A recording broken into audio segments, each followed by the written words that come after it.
এই বেটা পায়ে হেঁটে হাঁটতে হাঁটতে ওই আদমের পাহাড়ে উঠছে, ওই যে পায়ের দাগ। ইবনে বতুতা তার সফরনামার মধ্যে লিখেছে যে পাথরের উপরে যে পায়ের দাগটা এইভাবে গেড়ে আছে, গেড়ে, এই পায়ের দাগটাকে আমি আমার হাত দিয়ে মেপেছি।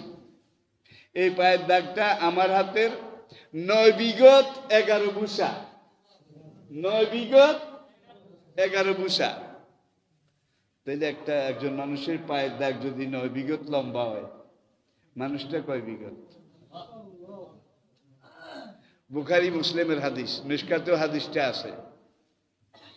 আদম আলাইহিস সালামকে আল্লাহ তার নিজের চেহারা সুরতের উপরে সৃষ্টি করেছেন।